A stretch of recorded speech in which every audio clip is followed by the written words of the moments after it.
Hello la team, j'espère que vous allez bien. Ça fait un peu longtemps qu'on n'a pas fait de vidéo. Alors, aujourd'hui, on va parler d'argent.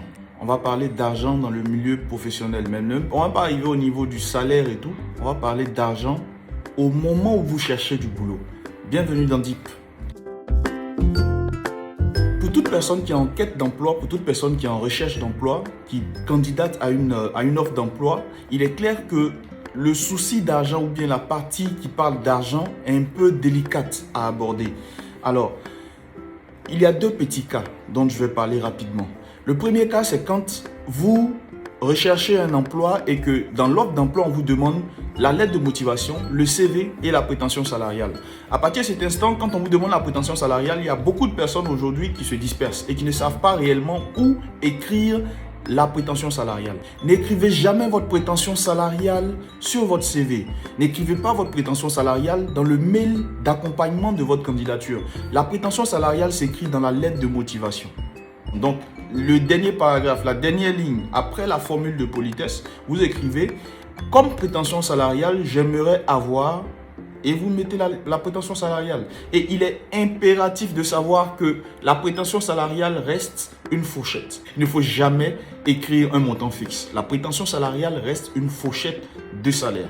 Donc, comme prétention salariale pour le poste de comptable, pour le poste de « j'aimerais avoir un salaire compris entre » et vous mettez le minimum et le maximum. Vous devez savoir une chose, votre prétention salariale, si vous êtes en poste actuellement, je dis n'importe quoi, vous avez 100 000 francs comme salaire actuel. Votre prétention salariale pour le poste pour lequel vous candidatez, le minimum de votre prétention salariale doit être supérieur à 100 ou 200 000 francs de plus que votre salaire actuel. On ne démissionne pas pour 10 000 francs, on ne démissionne pas pour 15 000 francs ni 20 000 francs. N'oubliez jamais, votre prétention salariale, le minimum de la prétention salariale doit être supérieur à votre salaire actuel de minimum 100 000 francs. Donc, comme exemple, tu touches 100 000 francs aujourd'hui comme salaire. Quand tu fais ta prétention salariale pour un poste, pour une candidature, si tu as 100 000 francs, tu dis que ta prétention salariale sera comprise entre 200 000 francs et le montant supérieur que tu mets. Et le montant supérieur que tu vas mettre, il faut que ce montant-là soit une fourchette vraiment ouverte et large. Je m'explique.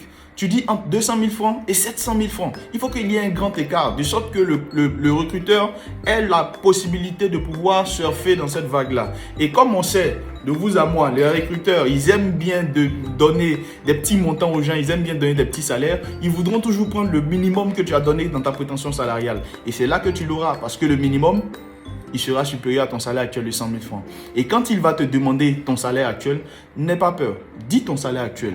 Mais tu leur fais comprendre que ce salaire ne peut jamais servir de base pour pouvoir discuter le salaire du poste qu'il te propose. Parce que le poste qu'il te propose aura des responsabilités élevées au poste que tu as actuellement. Alors, c'était Paul Kwao. J'espère que cette astuce va pouvoir t'aider pour ta prochaine candidature.